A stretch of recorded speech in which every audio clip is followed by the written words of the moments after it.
মাসে আমাকে তুই 2000 টাকা দিবি। দেবো বাবা, দেবো। এই এলাকায় যত 2 নম্বর কাজ হয় সবাই আমাকে ট্যাক্স দেয়। বাবা এটা তো 2 নম্বর না। বিক্রি করিস বাংলা মদ, এটার তো কোনো নাম্বারই নেই। বাবা সব ডিপার্টমেন্টে পয়সা দিয়ে আমি এটাকে 1 নম্বর করে ফেলেছি। রাজুর ডিপার্টমেন্টে পয়সা না দিলে কোনোদিনও 1 নাম্বার হবে না। দেবো দেবো দেবো।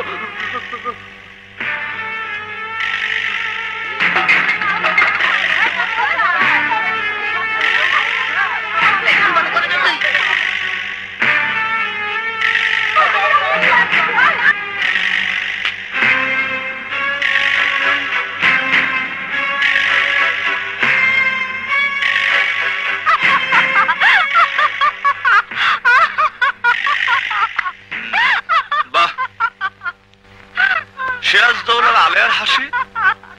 ওরে রাজু, তুই বাংলার শেষ স্বাধীন নবাব সিরাজউদ্দৌলা, আর আমি হইলাম এই বস্তির ফকিন্নি আলেয়া। কিরে কত টাকা টেনেছিস? হাসি যে থামছে না। কি কইরা থামবো ক? বাংলার নবাবের নবাবি দখল করতে এসেছে ফিরিঙ্গিরা। পলাশিতে যুদ্ধ হবে, আলেয়াও আছে, আলেয়া যুদ্ধ দেখবে। তোর নবাবি বুঝিয়া যায় রে রাজু মিয়া। চুপ কর। হাসতে চুপ তুমি করো রাজু মিয়া। ফিরিঙ্গিরা কয়া গেছে আমার হিরোইন বেচার ট্যাক্স, বস্তির ঘর ভাড়া সব তাগো দিতে হবে। খালি কয়া যায় নাই, আজকা বলে তো হবে। ওই যে হোটেলে তোমার আব্বুরা, যাও যাও যাও যাও যাও।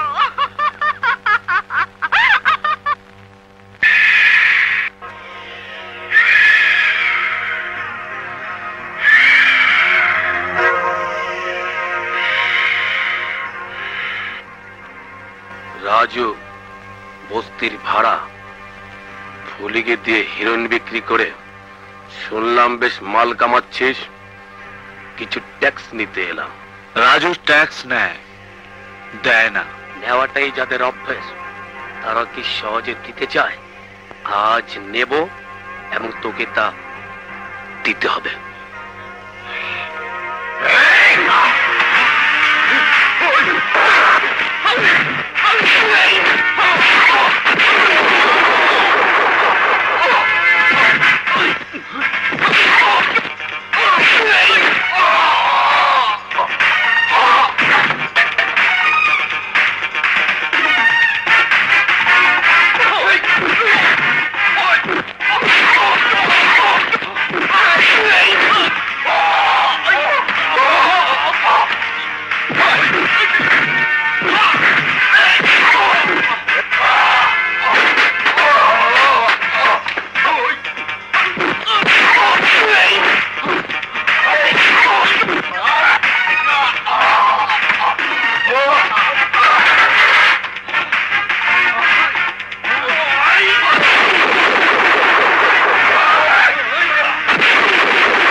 টোকাই, রশি নিয়ে আয়, আমি তাকে বেঁধে রাখবো। এখান থেকে নেওয়ার জন্য তোর কোনো বাবা থাকলে তাকে খবর দে। খবর দিতে হবে না, আমি নিজে এসেছি। সালাম ওসি সাহেব, সালাম। শুনেছি আপনি নতুন এসেছেন। আমি জানি 2 নাম্বারকে 1 নাম্বার করতে হলে আপনাদের কিছু মাল দিতে হয়। আপনি চলে যান। প্রতি মাসের ট্যাক্স 1 তারিখেই পাবেন। ওরা একটি ফুলকে বাঁচাবো বলে যুদ্ধ করি।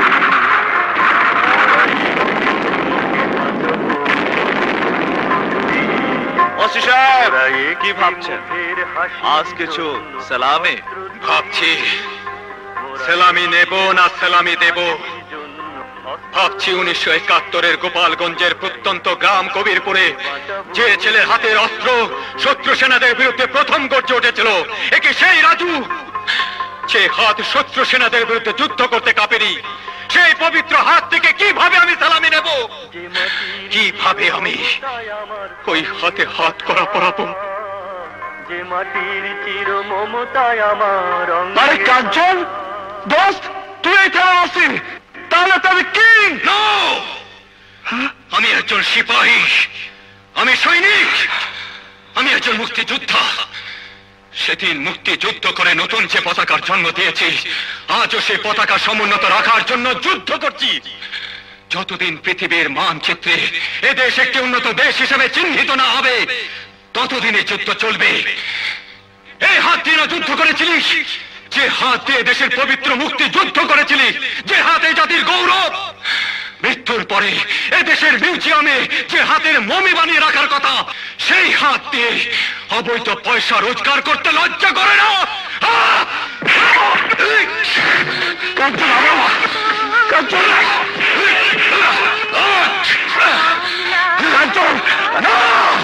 কোন মুক্তিযোদ্ধা খারাপ হতে পারে না। কাঞ্চন, তুই আমাকে কাটিয়ে মানিস না। আমার এই হাত তোর গায়ে হচ্ছে না। শোধ হবে না। মৃত্যুর মুখোমুখি দাঁড়িয়ে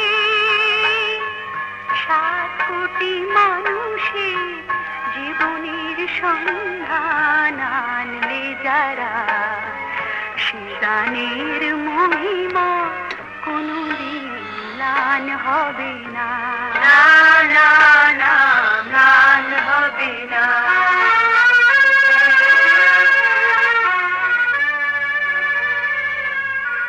কাঞ্চন, চলে আসিস। আমি কিন্তু তোর জন্য না খেয়ে বসে থাকবো। ভাইজান, খাবেন না? সুরজ, আমার খাবারটা থানা হাজতে নিয়ে যা। ভাইজান, আমি আজ থানা হাজতে বসেই খাবো। কে হলো? খাবারটা থানা হাজতে পাঠিয়ে দে।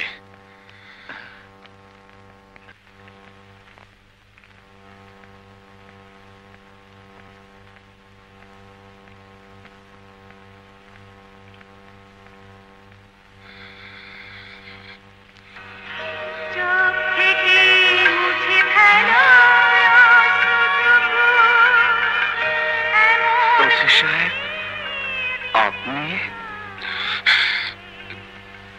রাজু, আমি কাঞ্চন, তোর দোস্ত। 21 বছর এই বুকটা কারোর সাথে মেলাতে পারিনি রাজু।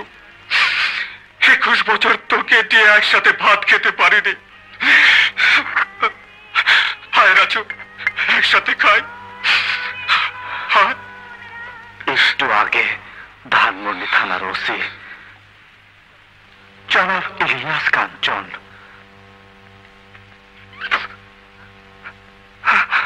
যার খুশিতে এখন নাক দিয়ে আমার রক্ত ঝরছে, সে তাকে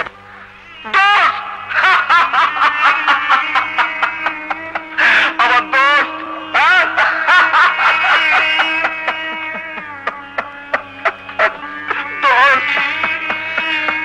রাজু, এই দেখ, আমার গায়ে পুলিশের পোশাক নেই। আমি কাঞ্চন, আমি গোপালগঞ্জের কাঞ্চন।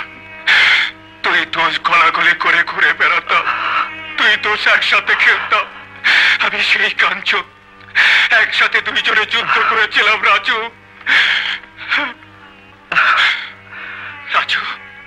সেটা এখন বেদনার স্মৃতি। মুক্তিযুদ্ধে সময়টুকু মনে হয় জীবনের কলঙ্কিত অধ্যায়। রাজু, একজন মুক্তিযোদ্ধা একটি স্বাধীন দেশের গৌরব। এদেশের মুক্তিযোদ্ধারা সর্বকালের সর্বশ্রেষ্ঠ সন্তান। একজন মা যেমন একটি সন্তানকে জন্ম দিয়ে তাকে ফেলে দিতে পারে না, তেমনি কোন মুক্তিযোদ্ধাও দেশের সাথে বেইমানি করতে পারে না। তুই কেন থানা হাজতে? তোকে নিয়ে তো ইতিহাস লেখা হবে। তা না হয়ে আজ তোর নামে থানার ক্রিমিনাল ফাইলে রিপোর্টের পর রিপোর্ট লেখা হয়েছে কেন? ঐতিহাসিকরা মুক্তিযুদ্ধের ইতিহাসে আমার নাম লিখেছে কিনা আমি জানি না, তবে থানার ফাইলে ক্রাইমের যে ইতিহাস লেখা হয়েছে তা লিখেছে তোর মতো একজন পুলিশ অফিসার। রাজু, হ্যাঁ, দেশ স্বাধীন হলো,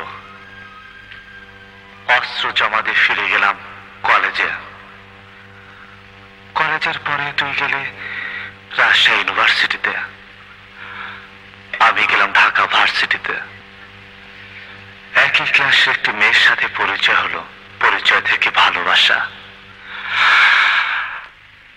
হই হুল্লোড়ের মধ্যে আমাকে নিশ্চয় চিনতে পারোনি। আমি কবিরপুরের খান বাহাদুর ইসমাইল হোসেন খানের ছেলে, খান মোহাম্মদ দেলোয়ার হোসেন খান। জি জি, চিনেছ? হ্যাঁ। আসলে তোমরা অনেক কষ্ট করে দেশ স্বাধীন করেছ।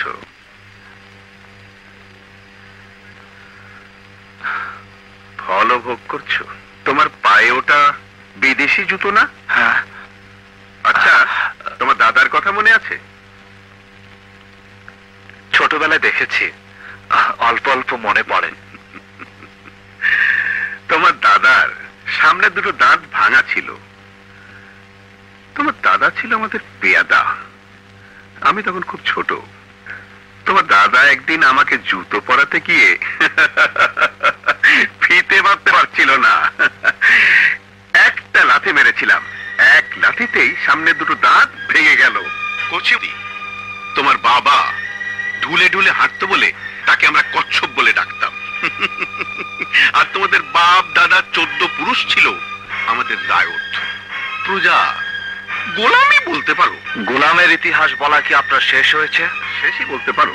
দেশ স্বাধীন হয়েছে, তাই তো তুমি রাজু, কচিমুদ্দির ছেলে, আমার ড্রয়িং রুমে আমার সামনে সোফায় বসে আছো, তাও আবার জুতো পায়ে দিয়ে। তখন একটা সময় ছিল আমাদের বাড়ির সামনে দিয়ে কেউ জুতো পায়ে দিয়ে হাঁটতো না। জানেনই তো দিন বদলায়। এই ভারতবর্ষ মোগলদের পতন হয়েছে, ইংরেজদের পতন হয়েছে, তারপর আপনাদের। তুমি কি মাইন্ড করছো? যা সত্যি তাই বললাম। কচিমুদ্দি অর্থাৎ তোমার বাবা আমাদের বাড়ির চাকর। স্টপ! স্টপ! কচিমুদ্দির ইতিহাস বন্ধ করুন। একটা কথা মনে রাখবেন খান সাহেব, স্বাধীনতা যুদ্ধে কচিমুদ্দির ছেলেরা সেদিন অস্ত্র ধরেছিল শুধু নতুন পতাকার জন্ম দেওয়ার জন্য নয়, তাদের অধিকার আদায়ের জন্য।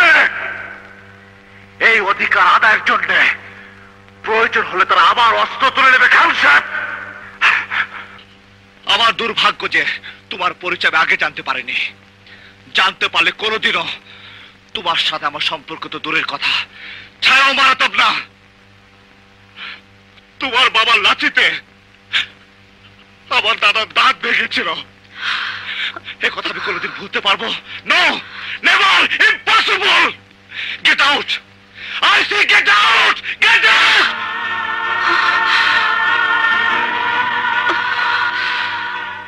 আমার ড্যাডি মিথ্যে কথা বলেনি। তুমি আসলে ছোট লোকের বাচ্চা। ইয়েস, ইয়েস, অল কচিমুদ্দিরের বাচ্চারা ছোট লোক। হ্যাঁ, আমি ছোট লোক।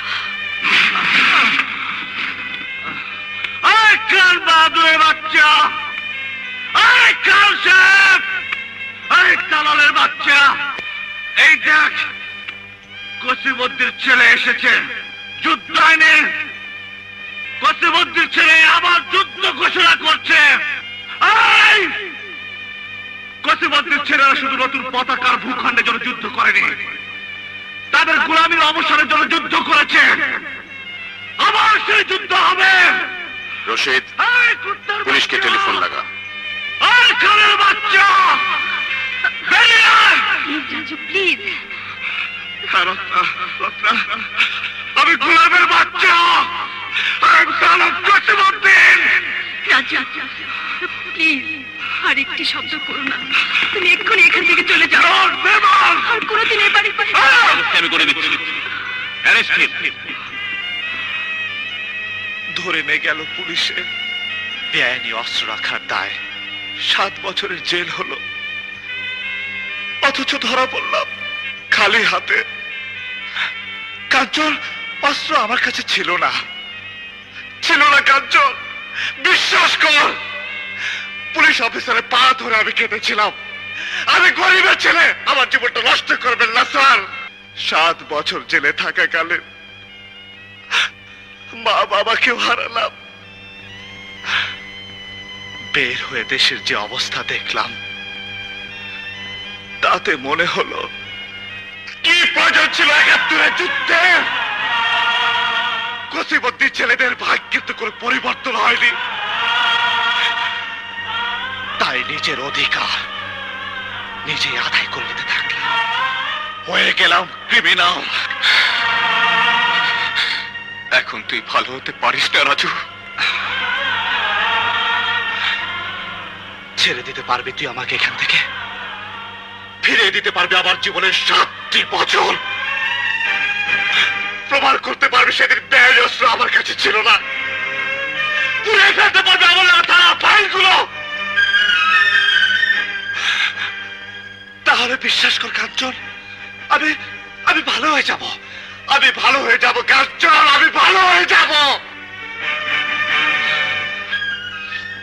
পারবি না, বরং পারবে আরো 2টো মিথ্যে মামলা আমাকে ঢুকিয়ে দিতে। কাঞ্চন, তুই এখান থেকে চলে যা। তুই একজন পুলিশ অফিসার, আমি একজন ক্রিমিনাল, আমি একজন দাগী আসামি। চলে যা কাঞ্চন, চলে যা কাঞ্চন, and get out Kanchan, get out! নাও, রাজু চার্জশিটে কাঁঠাল বাগানের ডাকাতি কেসে তার ইনভলভমেন্টের কথা তোমাকে লিখতেই হবে। হাউ ইম্পসিবল স্যার, আমি তা পারবো না। এমনি একজন পুলিশ অফিসার ওর জীবনটাকে ধ্বংস করে দিয়েছে, আর আমি ওর বন্ধু হয়ে, নো স্যার নো, আমি তা পারবো না। হোয়াট? তুমি কি মনে করো না রাজু একজন criminal? Answer me, Raju criminal? Yes sir. একজন ক্রিমিনালের শাস্তি পাওয়া উচিত। ইয়েস। ধানমন্ডি থানা এলাকার আইন শৃঙ্খলা রক্ষার দায়িত্ব কার হাতে? তোমার হাতে? Yes sir. তাহলে ওই এলাকার শান্তির জন্য, আইন শৃঙ্খলা বজায় রাখার জন্য তোমাকে লিখতেই হবে, আর রাজুকে হাজতে দিতে হবে। স্যার, আমি রাজুকে জিজ্ঞেস করেছি, সে ওই ডাকাতি কেসে ছিল না, এবং আমি তা বিশ্বাস করি। আমার হাত দিয়ে আমি রাজুর বিরুদ্ধে কথা লিখতে পারবো না স্যার। ভয়, সে একজন দাগী আসামি। তাছাড়া ওই মামলায় তাকে সন্দেহ করা হয়েছে। কেসটা হেভি না করলে ওকে তুমি বেশি দিন হাজতে রাখতে পারবে না, তা তুমি বোঝো। তাই বলে আই এম সরি স্যার। কাঞ্চন, তুমি ভুলে যাচ্ছ, পুলিশ তার কাজ শুরু করে সন্দেহ থেকে এবং শেষ করে প্রমাণ দিয়ে। You have to write it, forget about your friendship, okay? আমি তো তোমাকেই তালাশ করতেছি। তোমরাই সারা দেশে হেরোইন বেচো? আমি শুনছি হেরোইন বেচলে 14 বছরের জেল, না হয় ফাঁসি।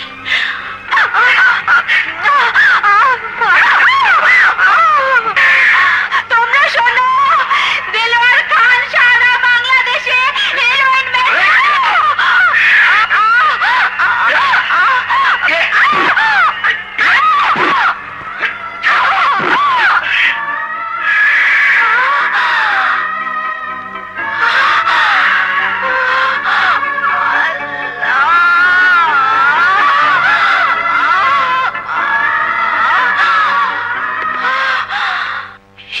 সাবাস কবিলা, মানি লোকের মান তুমি বাঁচিয়েছ।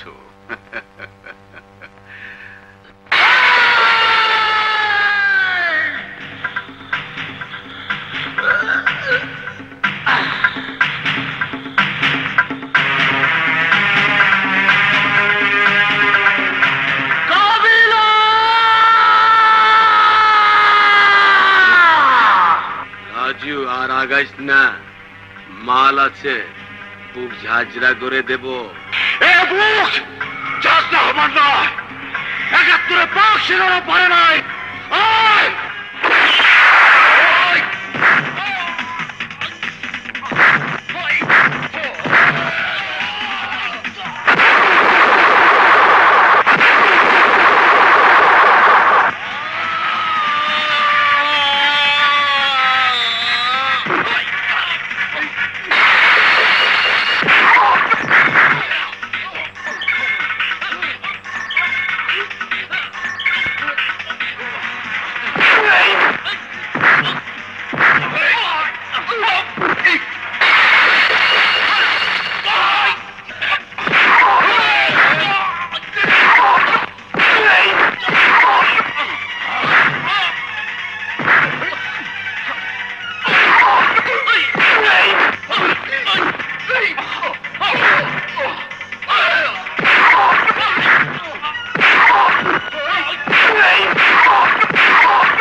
শোনো, তুমি রাজুর কাছ থেকে যে রিভলভারটা পেয়েছো, ওটার নাম্বার যদি B234 হয়, তাহলে ওটা আমার বন্ধু খান সাহেবের রিভলভার, এবং ওটা আজই রাজু ছিনতাই করেছে।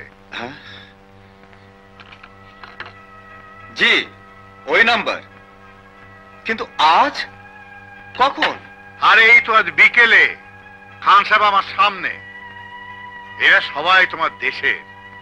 তুমি অবশ্য জানো রাজু আর খান সাহেবের মধ্যে একটা ঘটনা আছে। রাজু খান সাহেবকে নাকি গুলি করতে চেয়েছিল, আর কাবিলাকে যে ধরেছ, কাবিলাও খান সাহেবের লোক, ওকেও মারতে গিয়েছিল। তুমি ওকে ছেড়ে দাও। না স্যার, তা কেমন করে সম্ভব? আমি ওকে মাতাল অবস্থায় ধরেছি। খান সাহেবের লোক যখন, জামিন হতে কষ্ট হবে না। আমি ওকে কোর্টে চালান করে দিচ্ছি। ঠিক আছে খান, তুমি কোনো চিন্তা করো না, তোমার রিভলভার তুমি ফেরত পাবে। আর কাবিলার জামিন বেটার তুমি কোর্ট থেকে নিয়ে নাও। রাজু, তুই সবকিছু অস্বীকার করছিস, অথচ ফুলের খুনের আসামি তুই। রিভলভার ছিনতাইয়ের কেস তো তোর বিরুদ্ধে। কাঞ্চন, ফুলের মৃত্যুর কথা আমি এখনো ভুলতে পারিনি। আমার মানসিক অবস্থা খুব খারাপ। একটা সাফ কথা শুনে নে, ফুলিকে আমি খুন করিনি। আর খান সাহেব, রংবাজি অনেক করেছি, প্রতিশোধ নিতে পারতাম, কিন্তু রত্নার জন্য আমি নীরব থেকেছি। খান সাহেবের মুখোমুখি আমি কোনোদিন হতে চাইনি। আমি কেন তার রিভলভার চিন্তাই করতে যাব? তাহলে ফুলিকে খুন করেছে কে? কাবিলা। এবং সেই জন্য আমি তাকে খুন করতে গিয়েছিলাম। কিন্তু ওর মামা কেস করেছে তোর বিরুদ্ধে, আর কাবিলা কেন বা খুন করবে ফুলিকে? ফুলি মরার সময় রাস্তায় চিৎকার করে বলেছিল, খান সাহেব হেরোইন বিক্রি করে, তোমরা পুলিশকে বলে দিও। আর নিজেও হেরোইন খেত, মাঝে মাঝে বিক্রিও করত। আমার মনে হয় ওর মৃত্যুর জন্য এটাই আসল ঘটনা।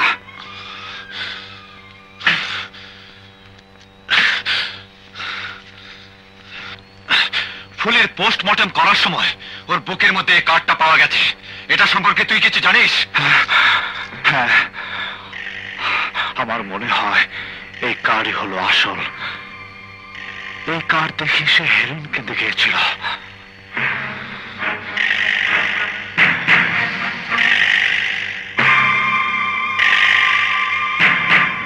এই কার্ডটা আপনি চেনেন?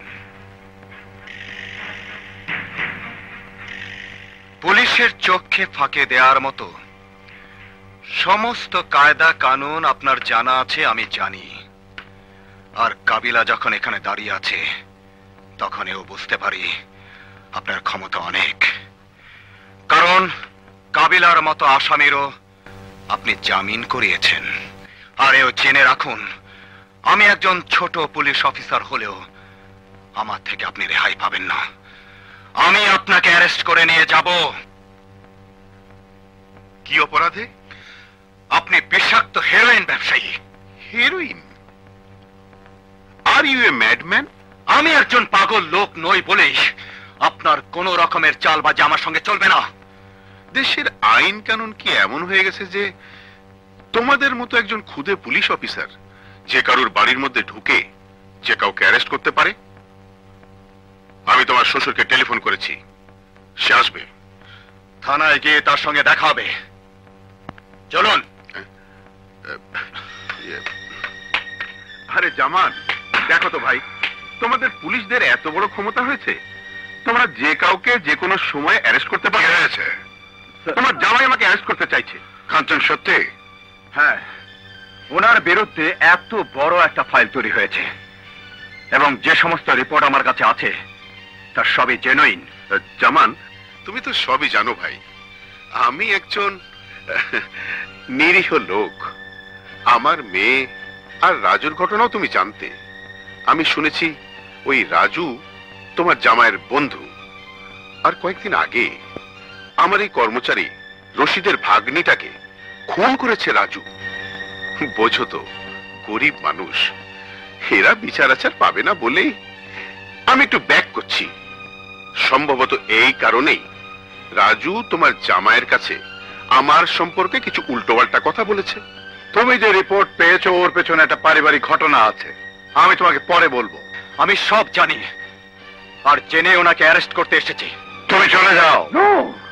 আমি জীবিত থাকতে রাজুর প্রতি আর কোনো অবিচার হতে দেব না।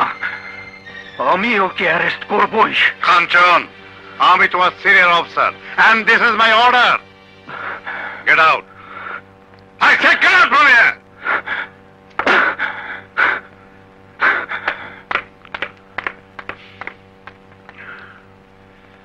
সরি খান, চলে।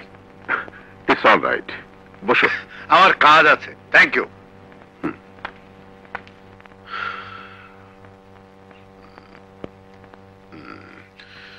Inspector and Raju,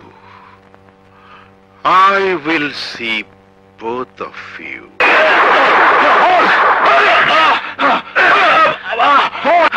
এই কার্ডের আসল মালিক কে?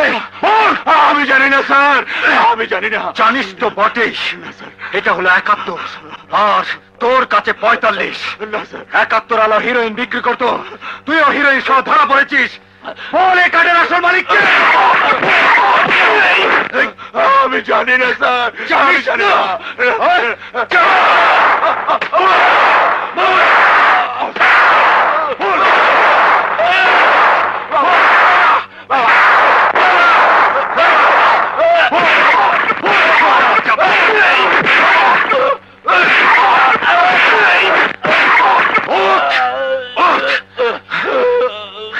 বলতে তোকে হবে।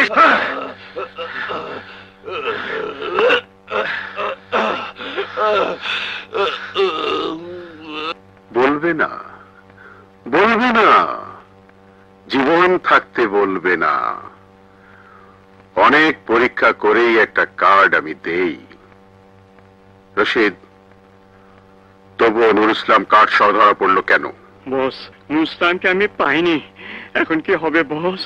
এদিকে ফুলি মার্ডার, নুর ইসলাম কার্ড সময় ধরা পড়েছে। আমার কিন্তু ঠ্যাং কাটতে আছে। তো সব কাজে ঠ্যাং কাঁপে। কাবিলা,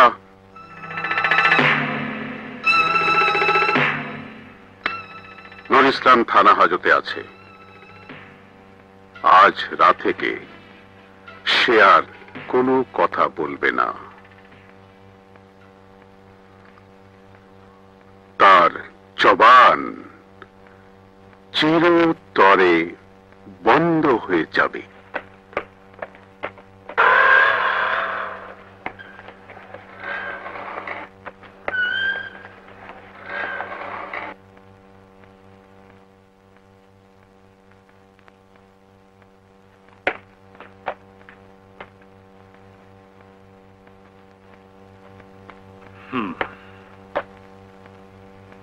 ওসি সাহেব, ওকে হিরোইন সহ আপনি ধরেছিলেন?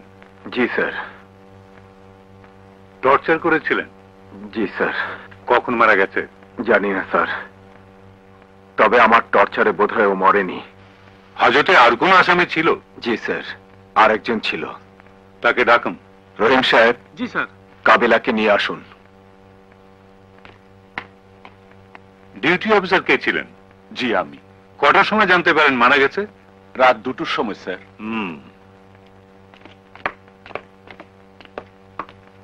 আচ্ছা, এর মৃত্যু সম্পর্কে তুমি কিছু জানো? স্যার, আমারে রাত 9টার সময় পুরো ক্যান্টিনেতে ধরে আনছে। আমি হাজতের মধ্যে গিয়ে দেখি এই লোকটা কোনার মধ্যে মরার মতো পড়ে আছে। সেন্ট্রির কাছে শুনলাম ওসি সাহেব নাকি ওরে অনেক পিটাইছে, অনেক রাইতে দেশ কি টানতেছে। কিছু সময় পর ধরে আর রাও পারে না। পরে ভয় আমি সবাইরে ডাকলাম, সবাই গিয়ে দেখে মরে গেছে।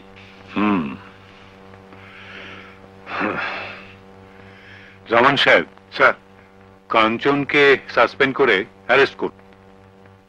বলবীর, বল উন্নত মম শির, শির নেহারি আমারি নত শির ওই শিখর হিমাদ্রির। বলবীর, বল মহাবিশ্বের মহাকাশ ফাড়ি, চন্দ্র সূর্য গ্রহ তারা ছাড়ি, ভুলোক দুলোক গোলক ভেদিয়া, খোদার আসন আরশ ছেদিয়া, উঠিয়াছে চির বিস্ময় আমি বিশ্ববিধাত্রীর। আব্বু, তুমি কাঞ্চনের পোশাক খুলে নিতে পারলে? তুমি পারলে তাকে অ্যারেস্ট করতে? হ্যাঁ পারলাম, কারণ এটা ছিল আমার ডিউটি। এটা তোমার ডিউটি আব্বু, তোমার একমাত্র মেয়ে জামাইকে নির্দোষ প্রমাণ করে তাকে আবার চাকরিতে বহাল করা। কে বলেছে সে নির্দোষ? আমি বলছি, কাঞ্চন বলেছে, এবং আমি তা বিশ্বাস করি। আমার মনে হয় কাঞ্চনের কথা আমার চাইতে তুমি বেশি বিশ্বাস করো। এক সময় করতাম, এখন করি না, কারণ সে বদমেজাজ, গোয়ার, সে একটা জানোয়ার। রাজুর প্রতি সে অন্ধ। রাজু তাকে যা বলে তাই সে অন্ধের মতো বিশ্বাস করে। কত বড় স্পর্ধা তার! আমার চোখের সামনে আমার নিষেধ সত্ত্বেও খান সাহেবকে মারতে গিয়েছিল। ছেড়ে দিলাম, আমি তার শ্বশুর, কিন্তু আমি তার অফিসার, আমি তার বস। আব্বু, তুমি যাবে না? তুমি কিছুই করবে না কাঞ্চনের জন্য? না, কারণ আমি জানি তার টর্চারে আসামি মরেছে। চম্পা,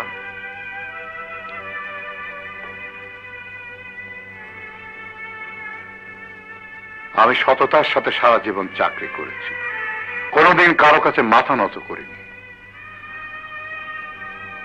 আজও পারবো না। আব্বু।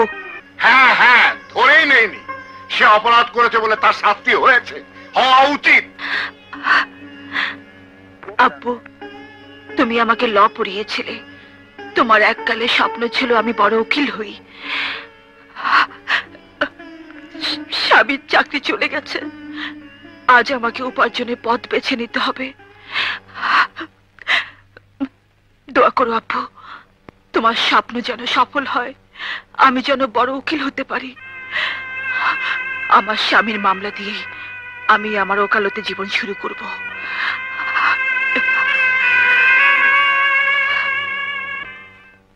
ইওর অনার, এই সেই পুলিশ অফিসার যিনি প্রথম দিন ধানমন্ডি থানাতে এসে থানার একজন অফিসার জনাব রহিমুল্লাহকে থাপ্পড় মেরেছিল এবং তার কলার ধরে টেনে এনে থানার সমস্ত অফিসার ও পুলিশদের সামনে অপমান করেছিল। নিজের এলাকার বাইরে তেজগাঁও থানার এলাকার তেস্তরি বাজারের এক গলিতে একদিন নিরপরাধ শিবুকে প্রকাশ্যে নির্মমভাবে প্রহার করেছিল। এটা ছিল তার ক্ষমতার অপব্যবহার। আরো একদিনের ঘটনা, তারই শ্বশুর ডিসি জনাব জামান সাহেবের সামনে মারতে উদ্যত হয়েছিলেন এদেশের একজন বিশিষ্ট ব্যবসায়ী জনাব দেলোয়ার হোসেন খানকে। ইওর অনার, নিশ্চয়ই আইন শৃঙ্খলা রক্ষা করার জন্য এদেশের পুলিশ বাহিনীর হাতে অস্ত্র দেওয়া হয়। তারা যদি সেই অস্ত্রের জোরে একজন নিরীহ সাধারণ মানুষের উপর অত্যাচার করে, থানার মধ্যে আটকে নিরস্ত্র মানুষকে নির্মমভাবে নির্দয়ভাবে হত্যা করে, তাহলে এদেশের জনগণ কোথায় গিয়ে দাঁড়াবে? নূর ইসলাম রাজাবাজারের সামান্য একজন মুদি দোকানদার, তার স্ত্রী আজ বিধবা, দুটি মাসুম বাচ্চাকে নিয়ে সে আজ রাস্তায়। এই দায়িত্বহীন বদমেজাজি ঘুষখোর পুলিশ অফিসার থানা হাজতে নূর ইসলামকে পিটিয়ে হত্যা করেছে। এদেশে নিরীহ জনগণের পক্ষ থেকে মহামান্য আদালতের কাছে আমার আর্জি, নূর ইসলামকে হত্যার দায়ে দৃষ্টান্তমূলক শাস্তি প্রদান করে আইনের হাতকে শক্ত করুন। আইনের হাতকে শক্ত করুন। একটি স্বাধীন দেশের মেরুদণ্ড হলো সে দেশের আইন। আইন নাজুক হলে দেশের জনগণ আইনের প্রতি তাদের শ্রদ্ধা হারিয়ে ফেলবে। অতএব আইনের হাতকে শক্ত করুন, মজবুত করুন, নূর ইসলাম হত্যার বিচার করুন। ইওর অনার, নূর ইসলাম হত্যার বিচার করা যেমন মহামান্য আদালতের দায়িত্ব, তেমনি নূর ইসলামের সত্যিকারের হত্যাকারীকে খুঁজে বের করার দায়িত্ব মহামান্য আদালতের। নূর ইসলামের হত্যার সাথে জড়িত ব্যক্তিদের চিহ্নিত করার জন্য আমি পুলিশের ডেপুটি কমিশনার জনাব জামান সাহেবকে কিছু প্রশ্ন করতে চাই। পুলিশ ডেপুটি কমিশনার মিস্টার জামান।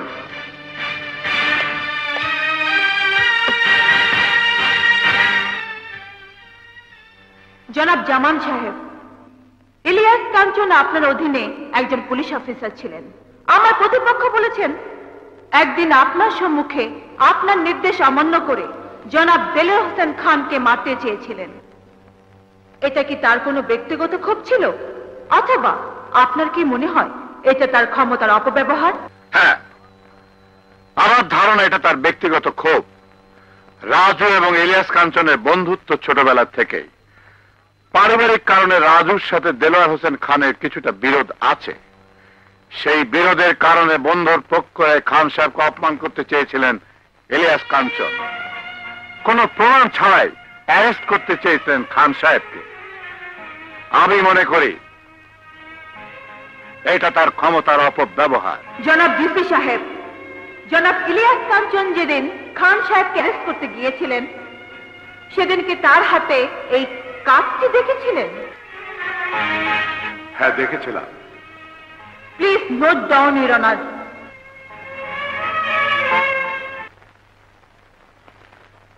আচ্ছা কাবিলা, নূর ইসলাম যেদিন মারা যায় সেদিন রাত 8টার সময় আপনি ধানমন্ডি থানার সামনে একটা রেস্টুরেন্টে টাকা লেনদেন নিয়ে ফুলের মামা রশিদের সাথে গন্ডগোল করেছিলেন।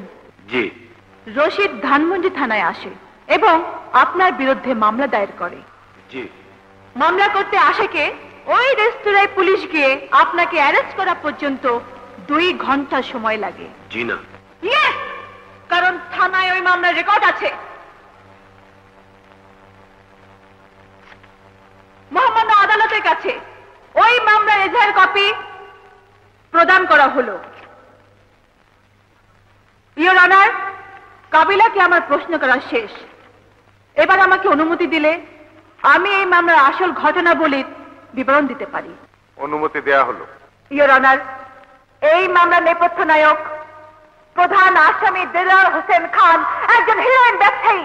অবজেকশন ইওর অনার, আমার প্রতিপক্ষ মামলার বিষয়বস্তু থেকে দূরে সরে যান। না না ইওর অনার, এটাই মামলার বিষয়বস্তু। দেলোয়ার হোসেন খান নতুন কায়দায় অবৈধ হিরোইন ব্যবসা করেন। খুচরা ভাবে হিরোইন বাজারে ছাড়ার জন্য তিনি এই কার্ড সিস্টেম চালু করেছিলেন। কার্ড বহনকারী দেখলেই তাকে হেরোইন দেওয়া হতো। ফুলের মৃত্যুর পরে তার কাছে ওই একই ধরনের একটি কার্ড পাওয়া যায়। ফুলি এই কার্ড সম্পর্কে ফাঁস করতে চেয়েছিল বলেই তাকে খান সাহেবের নির্দেশে খুন করা হয়। এই কার্ড সম্পর্কে রহস্য উদ্ঘাটন করার জন্য ওসি ইলিয়াস কাঞ্চন নূর ইসলামকে অ্যারেস্ট করেন এবং নূর ইসলামের নিকটও একই ধরনের আরেকটি কার্ড পাওয়া যায়। 2টি কার্ডই আদালতে পেশ করা হলো।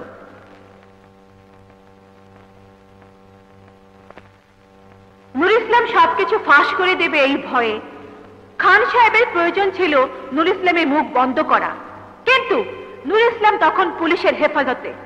তাকে খুন করার জন্য কাবিলা এবং খান সাহেবের একজন বিশ্বস্ত কর্মচারী ধানমন্ডি থানার অদূরে একটি রেস্তোরাঁয় গন্ডগোলের প্রহসন করে।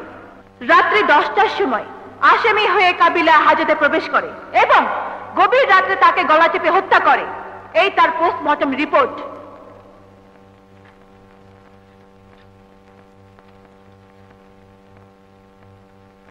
ইয়োর অনার, জনাব ইলিয়াস কাঞ্চন এবং রাজু এরা ছিলেন মুক্তিযোদ্ধা। দুজনের মধ্যে ছিল ঘনিষ্ঠ বন্ধুত্ব। এই একই উপজেলার বাসিন্দা দেলোয়ার হোসেন খান, তিনি ছিলেন রাজাকার। রাজাকারদের সাধারণ ক্ষমা ঘোষণা করা হয়েছিল তারা যেন সংশোধন হয়ে ভালো হয়, কিন্তু ইয়োর অনার, এটা খুবই দুঃখের বিষয়, দেলোয়ার হোসেন খান আজও ভালো হননি। আজও মনে প্রাণে এদেশের স্বাধীনতাকে মেনে নিতে পারেননি। তাই এখনো তিনি মুক্তিযোদ্ধাদের বিরুদ্ধে অনেক জঘন্য ষড়যন্ত্রে তার শিকার আজকে টেরর রাজু।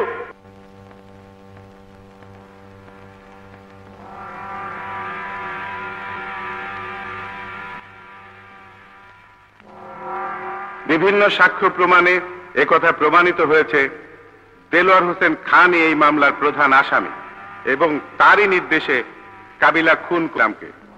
দেলোয়ার হোসেন খানকে পরবর্তী কোর্টে হাজির হওয়ার জন্য নির্দেশ দেওয়া হলো। বাংলাদেশ দণ্ডবিধির 302 ধারা মোতাবেক কাবিলাকে যাবজ্জীবন কারাদণ্ডে দণ্ডিত করা হলো। পুলিশ ইন্সপেক্টর ইলিয়াস কাঞ্চনের বিরুদ্ধে আনিত অভিযোগ প্রমাণিত না হয় তাকে বেকসুর খালাস দেওয়া হলো এবং তাকে স্বপদে পুনরায় বহাল করার জন্য সংশ্লিষ্ট কর্তৃপক্ষকে নির্দেশ দেওয়া হল।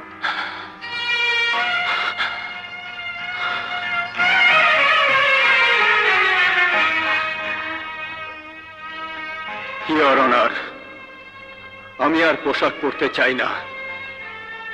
যেদিন আমি পুলিশের চাকরিতে যোগদান করি সেদিন শপথ নিয়েছিলাম কোনো অন্যায়কে আমি প্রশ্রয় দেব না। আমি দেশের কাছে দিয়ে আমার প্রতিশ্রুতি আমি রক্ষা করতে পারিনি। আমি কথা দিচ্ছি, পোশাক না পরে একজন মুক্তিযোদ্ধা হিসাবে যে শপথ নিয়ে দেশ স্বাধীন করেছিলাম সেই শপথ অনুযায়ী আমি দেলোয়ার হোসেন খানকে নির্ধারিত তারিখে এই আদালতে হাজির করব।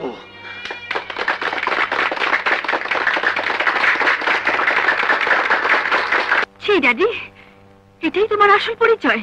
মা আমার, তুই যা শুনেছিস সব বানোয়াট, সব মিথ্যে। রাজুকে বিনা দোষে জেল খাটিয়েছ, সে তো মিথ্যে নয়। আমার সামনে থেকে তাকে পুলিশে ধরে নিয়েছিল। আমি সেই পাপেরই প্রায়শ্চিত্ত করতে যাচ্ছি। তোমাকে বলে যাচ্ছি, শুনে রাখো, আমি রাজুকে বিয়ে করব যদি সে দয়া করে আমাকে বিয়ে করে। রত্না, আমার ইজ্জত বংশমর্যাদাকে ধুলোয়। ছি, তোমার আবার বংশমর্যাদা, তোমার আবার ইজ্জত? তুমি একটি নর্দমার জঘন্যতম কীট সমতুল্য। বাংলাদেশে তোমার বাঁচার অধিকারই তো নেই। তুমি এদেশে থাকো কি করে? আমার কথা ভুলে যেও, আমি তোমার মেয়ে। রত্না,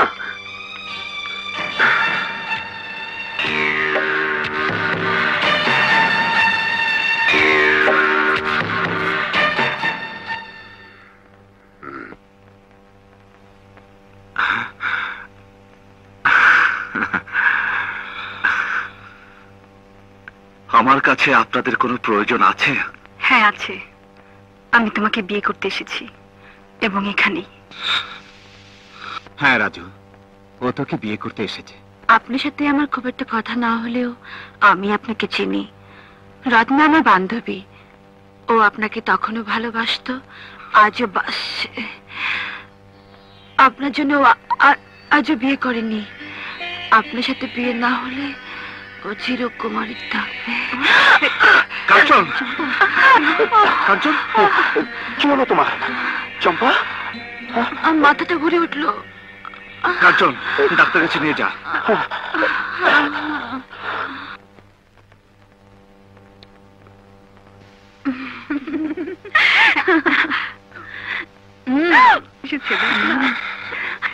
এই যে দুলা ভাই, সুখবর আছে, আপনাদের ওয়াও হবে। সাথে নেই, তুই আর আমি সমান। ওই শালা!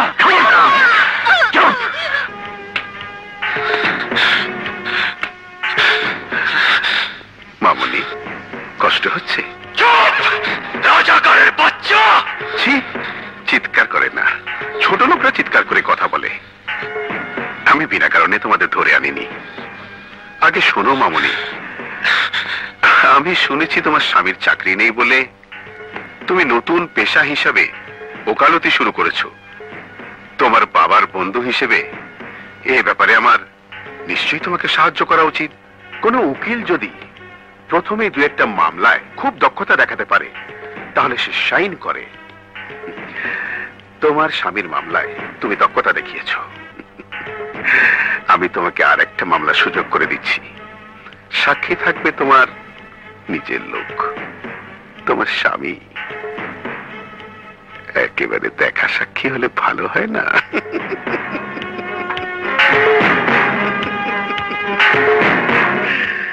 শিবু, ব্যবস্থা করো। রশিদ,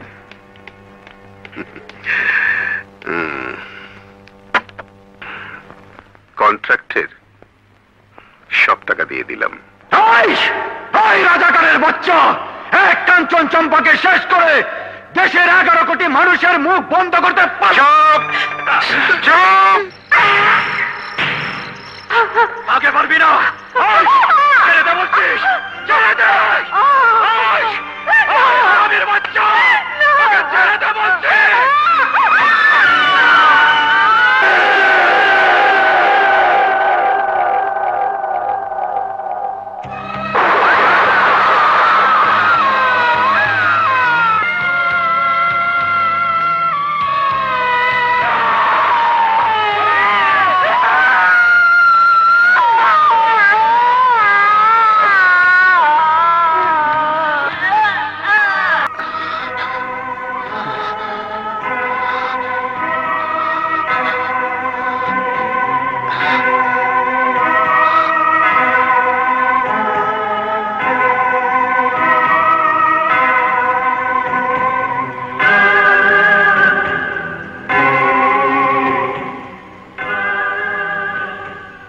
শুনুন, আপনি একজন সচেতন লোক, আপনাকে অবশ্যই কথাটা বলা উচিত। দুঃখ পাবেন না, আপনার স্ত্রীর আর কোনোদিন সন্তান হবে না।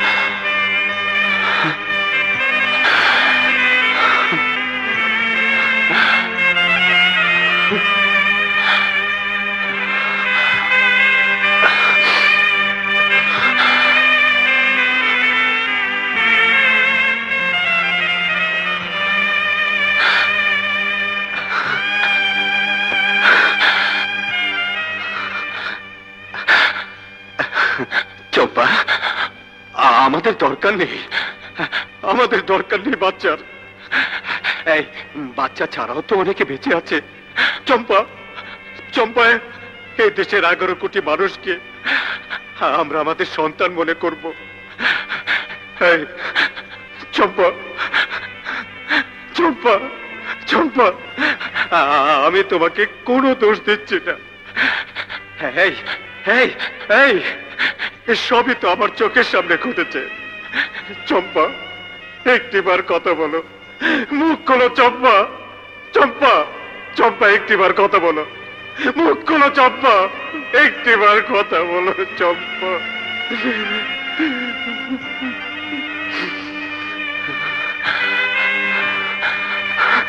হ্যাঁ হ্যাঁ, আমার মেয়ে আর মেয়ের জামাই গতকাল বিকেল থেকে খোঁজ নেই। আপনি কন্ট্রোল রুম, ডিএমপি সব থানায় জানিয়ে দিন।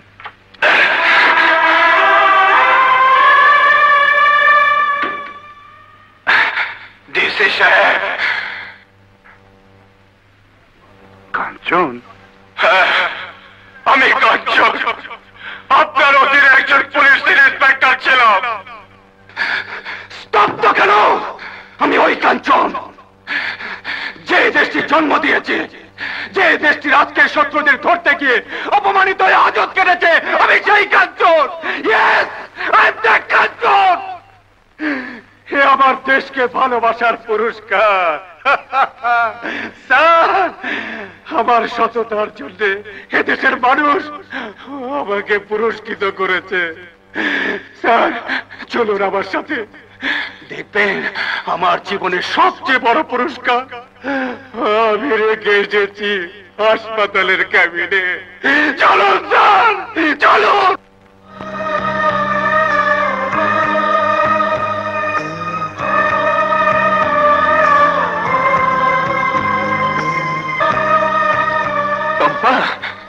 দেখো কে এসেছে। ছি চম্পা, তুমি এখনো ছেলে মানুষ থেকে গেলে। নামো, আপু এসেছে। চম্পা, চম্পা, চম্পা, চম্পা, চম্পা, চম্পা, চম্পা, চম্পা। সারা, আমার বউ কেন ফ্যানের হুকের সাথে ঝুলছে? এমনি করে ঝুলেছে তো 21 বছর আগে শত্রু সেনাদের অত্যাচারে। আজ কেন ঝুলবে? এই স্বপ্ন নিয়ে তো দেশ স্বাধীন করিনি, এর জন্য তো 30 লক্ষ মানুষ প্রাণ দেয়নি, এর জন্য তো আমার মা মরেনি, এর জন্য তো আমি আমার ভাইয়ের মুখে গুলি চালাইনি। স্যার, 21 বছর আগে একবার আমি নির্বংশ হয়েছিলাম, তখন সান্ত্বনা ছিল। সবাই দেশের জন্য মরেছে, শহীদ হয়েছে।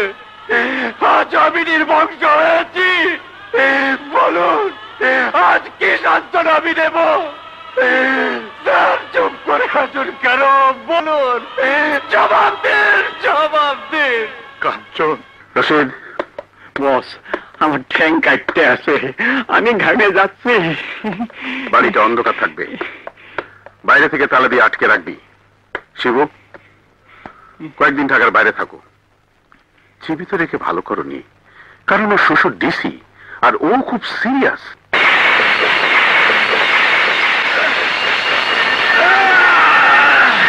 আমাকে বাঁচো শিবু। এই রাজাকারের বাচ্চা, এই দেখ, 71-এর মুক্তিযোদ্ধা আবার যুদ্ধ ঘোষণা করেছে।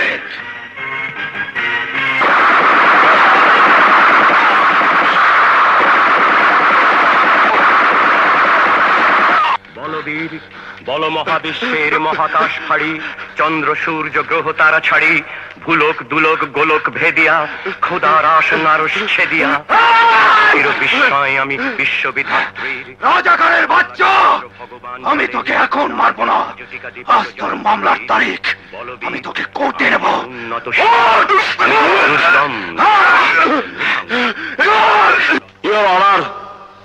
আমি যেদিন পৃথিবীতে জন্ম নিয়েছিলাম সেদিন নিশ্চয় আমি ডাকাত ছিলাম না, সেদিন নিশ্চয় আমি খুনি ছিলাম না, সেদিন নিশ্চয় আমি টেরর ছিলাম না। আজ আজ কেন আমি একজন দাগী আসামি, খুনি হিসাবে এই কাজ করায়? এই দেশ, এই সমাজ ব্যবস্থা আমাকে খুনি করেছে, আমাকে টেরর করেছে।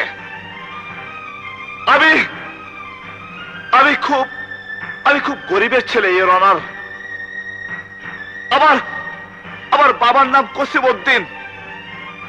আজ থেকে 21 বছর আগে আমি স্বাধীনতা যুদ্ধ করেছিলাম। সেদিন যে স্বাধীনতা যুদ্ধ করেছিলাম, 21 বছর পর আজ মনে হয় সেই যুদ্ধ শুধু মানচিত্রে একটি নতুন দেশের জন্ম দিয়েছে, শুধু নতুন একটি পতাকার জন্ম হয়েছে।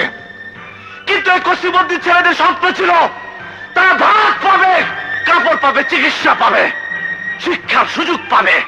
তা পায়নি। আজ স্বাধীনতার ফল বড় হয় টেলিভিশনের 2টি দেশাত্মবোধক গানের মধ্যে সীমাবদ্ধ। কিন্তু এমনটি হবার কথা ছিল না, এর অনার। কেউ নড়বে না, নইলে গুলি করে পাখির মতো বেঁচে ফেলবো।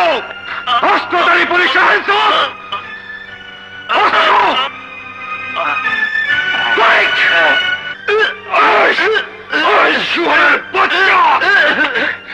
আপনি ভূষণ জয় সাহেব, খবরদার আর কেউ এক চুলো নড়বে না। এই ব্যক্তির আজ কোর্টে হাজির হওয়ার তারিখ ছিল। আমি বলেছিলাম আপনারা পারবেন না, আমি নিয়ে আসবো একজন মুক্তিযোদ্ধা হিসেবে, একজন সিপাহী হিসেবে। দেশের কাছে দেওয়া প্রতিশ্রুতি আমি রক্ষা করেছি। এই ব্যক্তি স্বাধীনতা যুদ্ধের সময় দেশের শত্রু রাজাকার ছিল।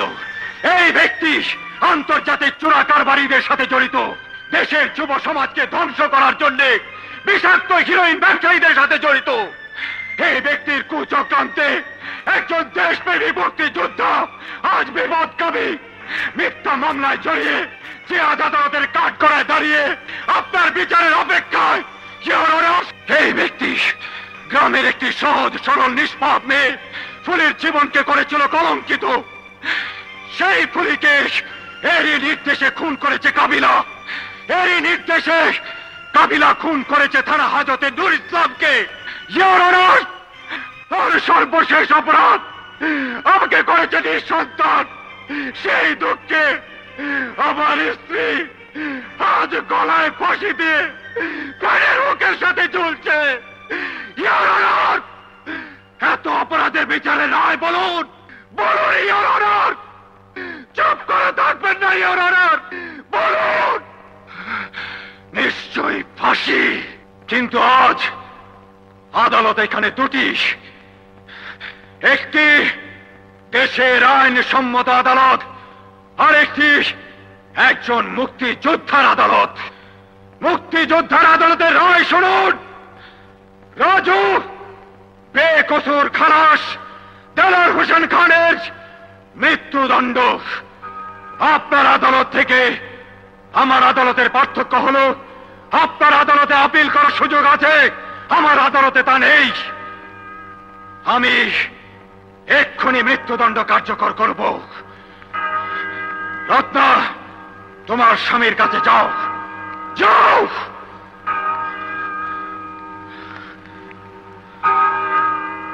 রাজুর হাত ধরে এখান থেকে চলে যাও, কারণ তোমার বাবার মৃত্যুদণ্ড এক্ষুনি কার্যকর হবে। ক্যাপ্টেন রাজু, যা, যা বলছিস। পবিত্র সংসদে বসে যারা দেশ চালাও, আমি তোমাদের কাছে এই পতাকা পৌঁছাতে চেয়েছিলাম, পারলাম না। এই পতাকা জন্ম দেওয়ার জন্য যুদ্ধ করেছিলাম। 11 কোটি মানুষের কাছে অনুরোধ, এদেশের রাজনীতিবিদ, বুদ্ধিজীবী, কৃষক, শ্রমিক ভাইদের কাছে অনুরোধ, এই পতাকা যেন উঁচু থাকে, উঁচু থাকে।